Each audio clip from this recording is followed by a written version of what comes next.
बताना बताना। बहुत ध्यान से सुनना बच्चे, जितने भी बच्चे ऑनलाइन जुड़े हुए हैं या ऑफलाइन जो भी मुझे देख रहे हैं वो बहुत ध्यान से सुनेंगे। कल नवोदय विद्यालय का रिजल्ट आया है, ठीक है, और रिजल्ट में क्या हुआ कि कुछ बच्चे सेलेक्ट हुए हैं, अपनी कोचिंग से भी 5 बच्चे, ऑनलाइन का तो अभी डेटा नहीं मिला लेकिन ऑफलाइन का हमारे कोचिंग से 5 बच्चों का सिलेक्शन हुआ है। तो बात सिलेक्शन की है, ठीक है, अच्छी बात है।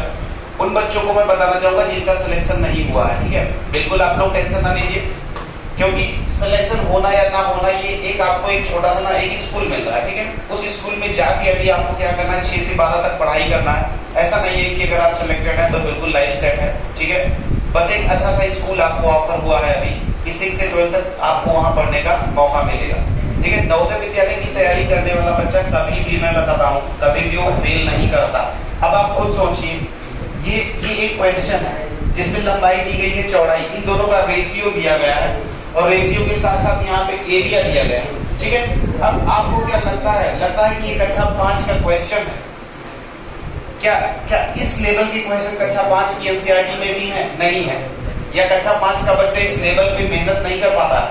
लेकिन ऐसे क्वेश्चन को जब कोई भी बच्चा ब्रेक करने की स्थिति में आ जाता है तब ये मानते हैं कि वो सिलेक्टेड है या वो सिलेक्ट हो जाएगा। इसका मतलब ये हुआ कि जब भी आप नवोदय विद्यालय की तैयारी कर रहे होते हैं तो इसका मतलब ये होता है कि आप बहुत ही एडवांस लेवल की मैथमेटिक्स, बहुत ही एडवांस लेवल की हिंदी और बहुत ही एडवांस लेवल की रीजनिंग पावर अपने अंदर डेवलप कर रहे होते हैं। तो कभी भी कोई भी बच्चा बिल्कुल निराश नहीं होगा। आपको क्या करना है, ऐसा नहीं है कि यही सब कुछ है, ठीक है, इसके बाद आपको मिलेगा, ठीक है, इसके बाद भी आपको चांस मिलता है, 9th क्लास में आपको चांस मिलता है, उसके बाद भी 11th क्लास में चांस मिलता है। आप बिल्कुल लगे रहें और जिस एटीट्यूड के साथ आपने तैयारी की थी, जिस एटीट्यूड का मतलब जब आप 5th क्लास में रहते हुए 9th 10th तक की मैथमेटिक्स सॉल्व करने की पावर रखते हैं, तो ऐसे बच्चे लाइफ में कभी फेल नहीं किया करते। मैंने देखा है कि ऐसे बच्चे जो फेल कर गए थे 2 साल पहले, 3 साल पहले, अब की बार उनका बोर्ड में इतना गजब का नंबर आया कि जिसका कोई जवाब नहीं। 10 में जो बच्चे थे और बोर्ड की प्रिपरेशन कर रहे थे, जिन्होंने नवोदय की तैयारी कर रखी थी, उनके बोर्ड में भी 100 में 100 नंबर आए हैं मैथमेटिक्स में, साइंस में भी 98 97 नंबर आए हैं। तो ये बेसिकली किसकी देन है? ये उनकी नवोदय की तैयारी की देन है। जब बच्चे नवोदय की तैयारी कर लेते हैं तो वो केवल एक पोर्शन को ही नहीं कवर कर रहे होते हैं, उनकी ऑल ओवर क्या ना, उनको ऑल ओवर मेहनत करने की एक लगन, एक आदत पड़ जाती है, और यही आदत जो होती है इंसान को एक परीक्षा में नहीं बल्कि जीवन में सफल बनाती है, ठीक है। नवोदय की तैयारी करना it is not a easy task, ये इजी भी नहीं होता, क्योंकि बहुत बच्चे ऐसे होते हैं जो बीच में छोड़ के चले जाते हैं, ठीक है। तो अगर आप लगे हुए थे, अगर आपने पूरी साल में मेहनत करी है ढंग से, तो इसका आपको लाइफ लॉन्ग बहुत ही जबरदस्त रिजल्ट आपको मिलेगा।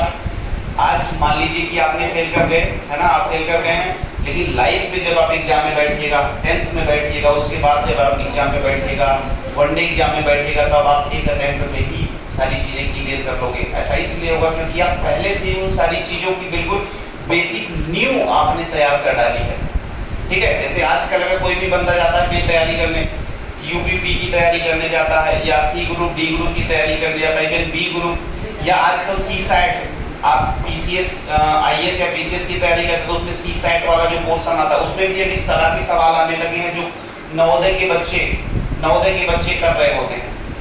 जिन चीजों के लिए लोग बाहर हंगामा कर रहे हैं कि भैया की बात पेपर टफ आ गया था, क्या सी सैट में ऐसे क्वेश्चन पूछ लिए गए थे जो इररिलेवेंट थे, जो नहीं पूछने चाहिए थे, वो क्वेश्चंस नवोदय के बच्चे फटाफट सॉल्व कर लेते हैं, वो भी पीसीएस या आईएएस के यूपीएससी की तैयारी।